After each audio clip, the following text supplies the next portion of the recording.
seorang santri dinyatakan meninggal. Namun saat jenazahnya dimandikan, ia hidup kembali sambil berteriak, "Jangan baca tulisannya. Itu pesan dari alam kubur." Dan sejak malam itu, setiap orang yang membacanya akan... Yuk, sebelum kita dengerin cerita misteri ini, dari kota mana saja kalian berasal, dan jangan lupa like, komen, dan share channel Misteri Senyap, agar kalian tidak ketinggalan cerita-cerita misteri tiap malamnya. Yuk dengerin ceritanya. Hujan turun rintik sejak maghrib, membasahi halaman pondok pesantren Al-Ma'arif yang terletak di pinggir desa. Angin membawa aroma tanah basah yang bercampur bau kayu tua dari bangunan asrama. Malam itu terasa lebih dingin dari biasanya, seolah sesuatu sedang menunggu. Di dalam musala, para santri duduk bersila membentuk saf-saf kecil. Lampu neon berpendar pucat, berkedip sesekali. Di barisan tengah, duduk seorang santri bernama Fahri, pemuda pendiam, berusia 22 tahun, dikenal rajin dan jarang bicara. Sejak sore, wajahnya tampak pucat, namun ia memaksakan diri ikut mengaji seperti biasa. Saat giliran Fahri membaca, suaranya bergetar. Huruf-huruf hijaiyah keluar tak beraturan, seolah lidahnya kaku. "Fahri, istirahat dulu kalau tidak enak badan," tegur ustaz muda di depannya. Fahri menggeleng pelan. "Saya tidak apa-apa, Ustaz." Ia kembali membaca, namun tiba-tiba suaranya terhenti. Tangannya gemetar hebat, kitab di pangkuannya jatuh, tubuhnya menegang, lalu ambruk ke lantai musala dengan suara benturan keras. "Fahri, Fahri!" teriak beberapa santri. Mereka berkerumun. Wajah Fahri pucat keabu-abuan. Bibirnya membiru, nafasnya tersengal sebentar, lalu berhenti. Salah satu santri senior memeriksa nadinya. Tangannya bergetar saat menoleh ke Ustadz. "Ustadz, nadinya tidak ada." Panik menyebar cepat. Ada yang menangis, ada yang beristighfar keras-keras. Fahri diangkat ke ruang kesehatan pesantren. Seorang mantri desa dipanggil, lalu disusul dokter dari puskesmas terdekat. Setelah pemeriksaan singkat, dokter menghela napas panjang. "Mun, maaf, ia sudah meninggal." Kalimat itu jatuh seperti palu godam. Isya malam itu berubah menjadi malam duka. Kabar kematian Fahri menyebar cepat. Orang tuanya di kampung sebelah dihubungi. Tubuh Fahri dibaringkan di ruang jenazah pesantren, ditutup kain putih. Wajahnya terlihat tenang, terlalu tenang untuk seseorang yang baru saja meregang nyawa. Namun, keanehan mulai terasa. Jam dinding di ruang jenazah tiba-tiba berhenti tepat pukul 21.21. Angin dingin masuk meski semua jendela tertutup. Seorang santri yang berjaga bersumpah ia mendengar suara napas pelan, tapi ketika didekati, Fahri tetap diam tak bergerak. Menjelang tengah malam, keluarga Fahri tiba. Ibunya pingsan melihat tubuh anaknya terbujur kaku. Ayahnya hanya bisa memeluk kain kafan sambil terisak, "Anakku, Fahri." Proses pemandian jenazah dipersiapkan lebih awal karena hujan deras. Diperkirakan turun hingga pagi. Beberapa ustadz dan santri senior berkumpul di ruang pemandian. Air disiapkan, kain kafan dilipat rapi. Saat kain penutup wajah Fahri dibuka, seorang santri tiba-tiba bersuara lirih, "Ustadz!" Tangannya, semua mata tertuju ke telapak tangan kanan Fahri. Di sana, tampak goresan samar berwarna keabu-abuan, menyerupai tulisan Arab. Awalnya terlihat seperti bekas tinta yang luntur, tapi semakin lama, semakin jelas. "Apakah itu ayat?" gumam seseorang. Salah satu ustadz mencoba mengusapnya dengan kain basah. Tulisan itu tak pudar, bahkan terasa hangat. Kontras dengan dinginnya tubuh Fahri. "Sudah, jangan aneh-aneh," kata ustaz itu mencoba tenang. "Kita lanjutkan saja." Namun, saat air pertama disiramkan ke tubuh Fahri,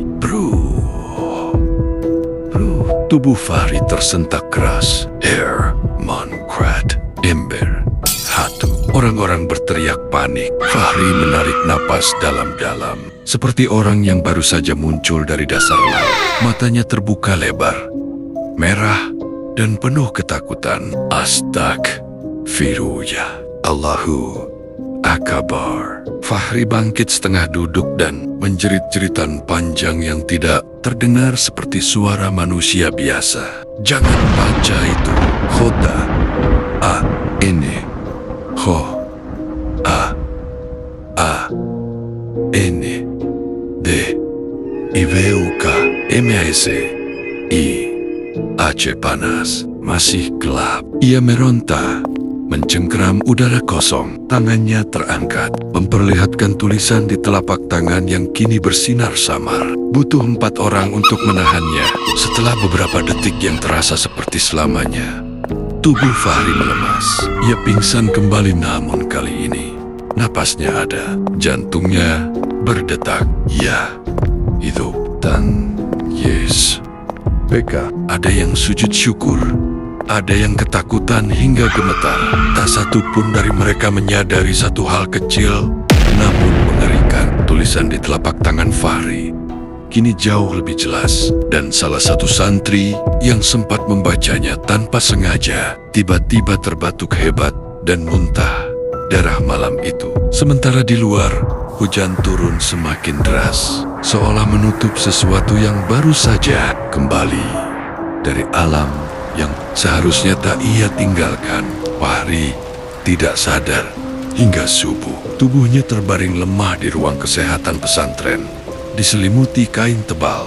Wajahnya pucat, namun tak lagi sedingin jenazah. Hujan telah reda, tapi udara di sekitar pesantren terasa ganjil terlalu hening, seolah malam belum benar-benar pergi. Beberapa santri berjaga bergantian, tak ada yang berani tertidur pulas. Setiap kali napas Fahri terdengar berat, mereka saling pandang dengan wajah tegang. Menjelang azan subuh, Fahri membuka mata. Tatapannya kosong, seperti orang yang baru kembali dari perjalanan jauh. Bibirnya bergetar, lalu ia berbisik lirih. Masih bau tanah. Santri di sampingnya terlonjak. Fahri, kamu sadar? Fahri menoleh perlahan, matanya memerah.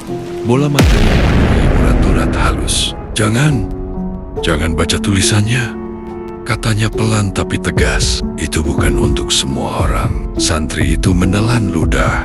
Pagi hari, kabar Fahri hidup kembali menyebar ke seluruh pesantren dan desa. Sebagian menyebutnya mukjizat, sebagian lagi mulai berbisik tentang hal-hal yang lebih gelap. Ustadz Hashim, pengajar tafsir yang dikenal tenang dan rasional, datang untuk memeriksa keadaan Fahri.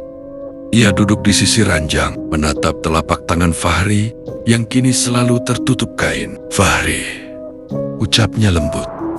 Apa yang kamu ingat? Fahri terdiam lama. Gelap, Ustadz, jawabnya akhirnya. Sempit. Saya tidak bisa bergerak. Di atas saya seperti ada tanah berat sekali. Lalu ada suara. Bukan satu, banyak. Mereka menjerit, tapi mulutnya tertutup. Ustadz Hashim mengerutkan dahi. Lalu tulisan di tanganmu, Fahri menggigil. Itu ditaruh, bukan ditulis. Saya hanya disuruh membawa. Meski ragu, Ustaz. Hashim meminta izin membuka kain penutup telapak tangan Fahri. Saat kain disingkap, ruangan terasa lebih dingin. Tulisan Arab itu terlihat jelas sekarang hitam pekat, seolah ditorehkan dengan arang basah. Ustadz Hashim mulai membaca pelan, baru satu baris. Napasnya tersendat, kepalanya terasa berat. Kata-kata di depannya seperti bergerak, berdenyut. Ia memegang dadanya. Ustaz, seru santri. Ustadz Hashim terbatuk keras. Dari sudut bibirnya keluar darah tipis. Gugup, katanya, terengah, tutup.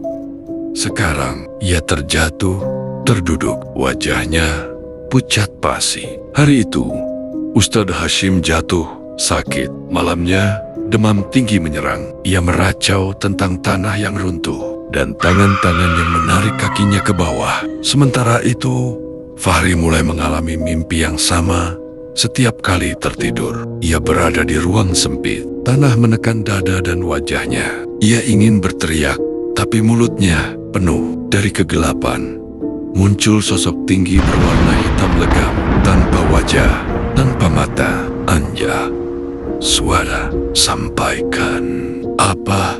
Fahri menangis. Saya tidak sanggup. Ini peringatan. Sosok itu menunjuk tangannya. Jika kau diam, kau kembali. Fahri terbangun dengan teriakan. Tubuhnya basah oleh keringat dingin. Telapak tangannya terasa panas, seperti dibakar. Tulisan itu bergerak. Bergerak setiap malam, hurufnya bertambah. Seolah kalimat itu belum selesai ditulis. Teror mulai merembet. Santri yang malam itu sempat melihat tulisan di tangan Fahri tanpa sengaja. Bernama Rizal. Mulai batuk darah seperti Ustadz Hashim. Ia mengaku mendengar bisikan dari dinding kamarnya. Baca, baca. Rizal menutup telinganya, tapi suara itu muncul dari dalam kepalanya. 2 hari kemudian, Rizal ditemukan pingsan di kamar mandi. Di cermin, tertulis embun membentuk huruf Arab yang sama, seperti di tangan Fahri. Fahri tak tahan lagi. Ia menangis di hadapan pengasuh pesantren. Saya tidak mau membaca itu, Kiai. Katanya gemetar.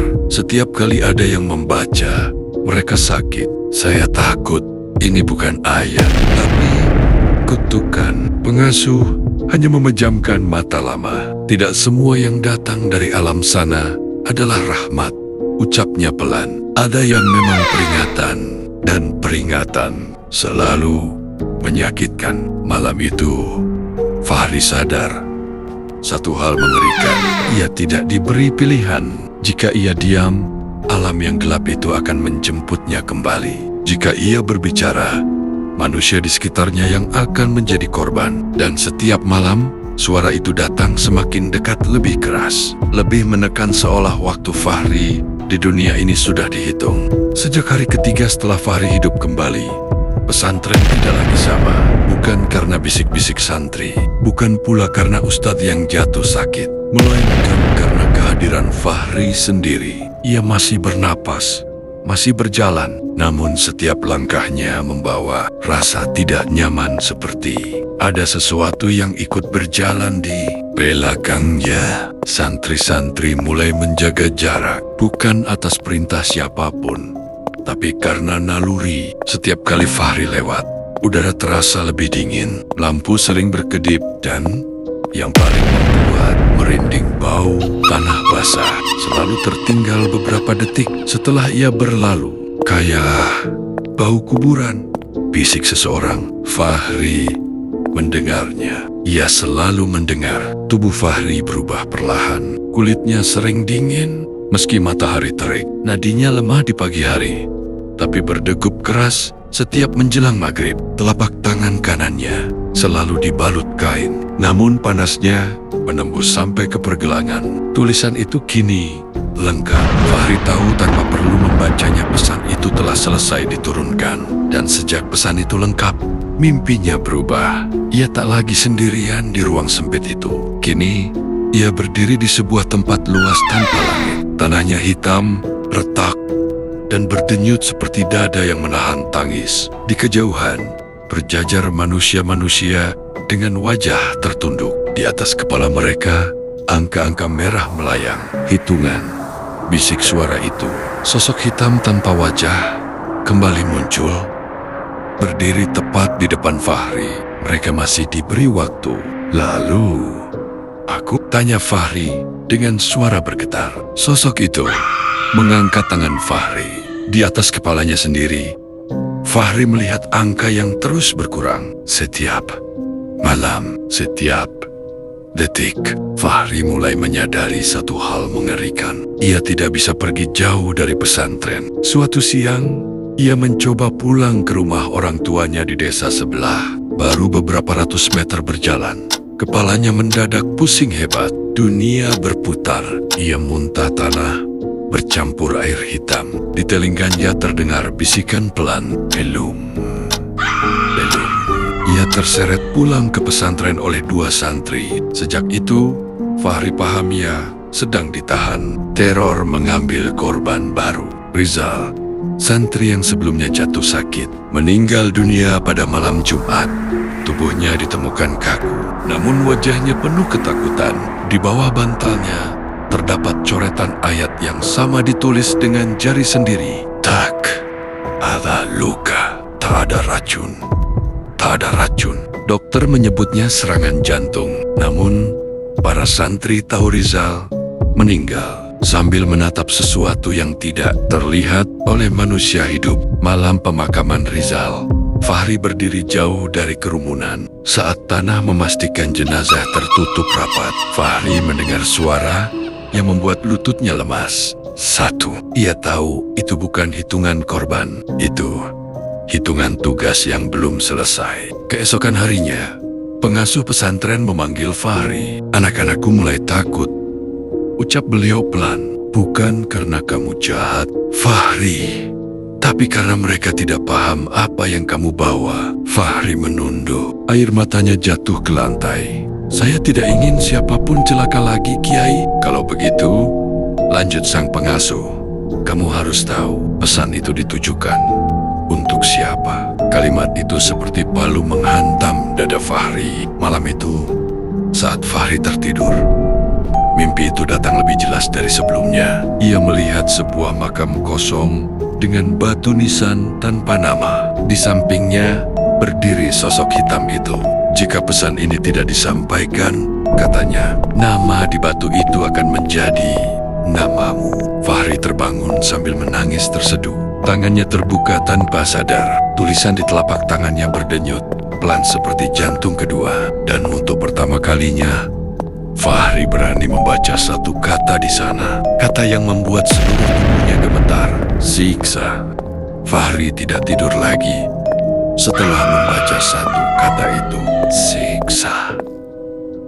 Kata itu terus terngiang di kepalanya, seperti palu yang memukul dari dalam tengkorak. Telapak tangannya terasa semakin panas, denyutnya pelan, tapi konstan, seolah pesan itu hidup dan menunggu untuk disuarakan. Menjelang subuh, Fahri mendatangi pengasuh pesantren. "Kiai," ucapnya lirih, "tolong carikan saya orang yang benar-benar bisa membaca tulisan ini sampai selesai." Pengasuh menatap Fahri lama. Wajah tuanya tampak lebih lelah dari biasanya. "Ada satu orang," katanya akhirnya, "tapi aku tidak yakin dia masih sanggup." Orang itu bernama Kiai Mahfud. Usianya hampir 80 tahun. Tinggal di sebuah rumah kayu tua di pinggir desa, tak jauh dari pemakaman umum. Ia dikenal sebagai kiai sepuh yang jarang keluar rumah sejak istrinya wafat. Beberapa orang mengatakan penglihatannya tentang alam barzah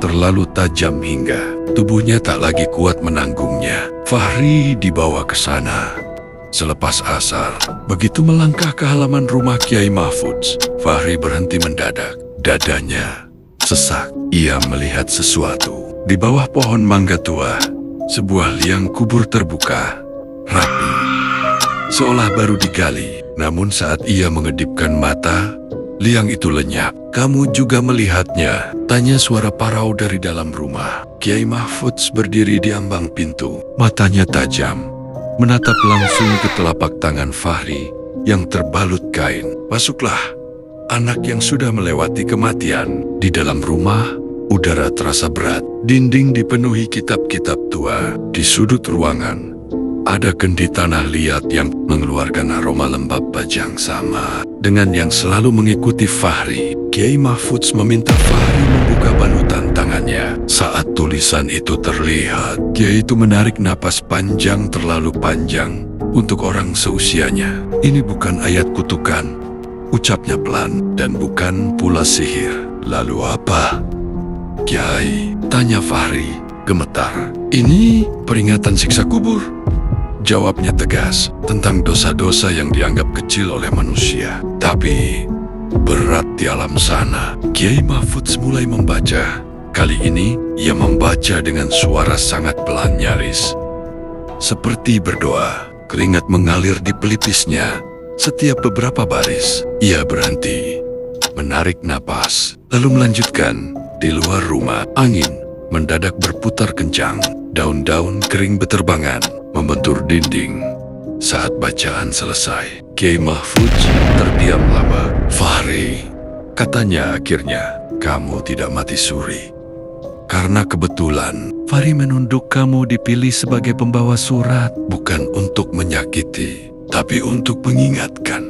Kenapa saya?" Suara Fahri pecah, "Karena kamu belum sempurna," jawab sang kiai jujur. "Masih ada takut di hatimu, dan orang yang masih takut kepada Allah masih bisa kembali. Namun ada harga yang harus dibayar. Setiap pesan dari alam barzah," lanjut Kiai Mahfudz, "harus ditebus. Jika pesan ini disampaikan dengan benar, tugasmu selesai. Dan kalau tidak," tanya Fahri. Meski ia sudah tahu jawabannya, Kiai Mahfudz menatapnya dalam-dalam. "Maka kamu akan kembali ke tempat yang kemarin kamu datangi. Dan kali ini, tanpa jalan pulang, sunyi menyelimuti ruangan." "Kapan tugas saya selesai?" tanya Fahri pelan. "Setelah pesan ini didengar oleh mereka yang lalai," jawab sang kiai. "Dan setelah itu, ia berhenti. Ruhmu akan diambil sepenuhnya." Dalam perjalanan pulang, Fahri merasa langkahnya ringan anehnya. Bukan karena lega, tapi karena pasrah. Malam itu, ia bermimpi untuk terakhir kalinya tentang tempat gelap itu. Namun kali ini, ia tidak sendirian. Ia melihat para santri, para ustaz, orang-orang desa berdiri di tepi liang kubur masing-masing. Di atas kepala mereka, angka-angka berhenti bergerak, menunggu. Sosok hitam itu berdiri jauh. Suaranya kini tidak lagi mengancam. "Siapkan dirimu." Saat Fahri terbangun, azan subuh berkumandang.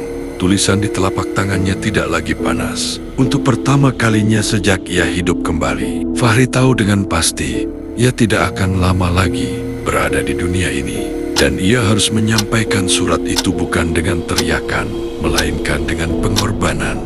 Malam itu, langit pesantren tidak menampakkan satu pun bintang. Angin berhembus pelan, membawa hawa dingin yang menusuk tulang. Lampu-lampu asrama menyala redup, seolah ikut menunduk dalam firasat buruk. Fahri berdiri di serambi musala, mengenakan pakaian putih bersih. Wajahnya tenang, terlalu tenang. Untuk seseorang yang tahu ajalnya sudah dekat, ia meminta semua santri berkumpul setelah salat Isya. Tidak ada paksaan, tidak ada teriakan. Namun entah mengapa, tak satu pun yang absen. Musala penuh, bahkan beberapa warga desa ikut datang, tertarik oleh kabar bahwa Fahri santri yang mati lalu hidup kembali akan berbicara malam itu. Fahri melangkah ke depan saat ia berdiri di mimbar. Lampu musala berkedip 3 kali, lalu stabil. Bau tanah basah kembali tercium, lebih kuat dari biasanya. Beberapa santri menelan ludah. Dada mereka terasa sesak tanpa sebab. Fahri membuka balutan di tangannya. Tulisan itu masih ada, namun kini warnanya memudar, seperti arang yang hampir habis terbakar. "Apa yang akan saya sampaikan malam ini?" ucap Fahri pelan. "Bukan untuk menakut-nakuti, tapi untuk mengingatkan sebelum terlambat." Ia menarik napas panjang, lalu mulai membaca. Setiap kata keluar dengan berat, seolah lidahnya membawa beban bumi. Saat Fahri menyebut tentang kubur yang menyempit, beberapa orang menangis. Saat ia membaca tentang dosa yang dianggap sepele, dada banyak orang terasa ditekan kuat. Angin masuk dari jendela, lampu kembali berkedip. Di sudut musala, beberapa orang melihat bayangan bergerak seperti siluet orang duduk, bersandar pada dinding, mendengarkan. Ketika Fahri sampai pada kalimat terakhir, suaranya bergetar. Dan sungguh, siksa kubur itu nyata bagi mereka yang lalai dan menunda taubat. Begitu kata terakhir terucap, Ankin Beera, Aceh, NT, lampu padam, gelap total. Dalam kegelapan itu, terdengar isak tangis bukan hanya dari manusia. Ada suara lain, lirih, dalam, dan jauh. seperti datang dari bawah tanah. Lalu lampu menyala kembali. Fahri sudah tidak berdiri. Ia tersungkur di mimbar dalam posisi sujud. Santri-santri berlari mendekat. Fahri, bangun. Tidak ada jawaban. Napasnya pelan, lalu berhenti dengan sangat tenang. Tidak ada jeritan kali ini. Tidak ada kepanikan. Hanya keheningan yang dipenuhi tangis tertahan. Fahri wafat. Pagi harinya, jenazah Fahri dimandikan. Anehnya, tidak ada bau tanah. Yang tercium justru aroma wangi lembut, seperti kasturi bercampur hujan pagi. Tulisan di telapak tangannya telah hilang sepenuhnya, kulitnya bersih, seolah tak pernah disentuh apapun. Saat Fahri dimakamkan, tanah kuburnya terasa ringan digali. Tidak ada kejadian aneh, tidak ada teriakan, hanya burung-burung yang berterbangan rendah di atas pemakaman. Namun, malam-malam setelahnya, beberapa santri mulai bermimpi hal yang sama. Mereka bermimpi berada di dalam kubur, sendirian, gelap, lalu melihat cahaya kecil dari kejauhan. Dan di sana, Fahri berdiri tersenyum, menunjuk ke arah cahaya itu. Tak ada kata, hanya isyarat. Sejak malam itu, pesantren berubah, lebih sunyi, lebih khusyuk.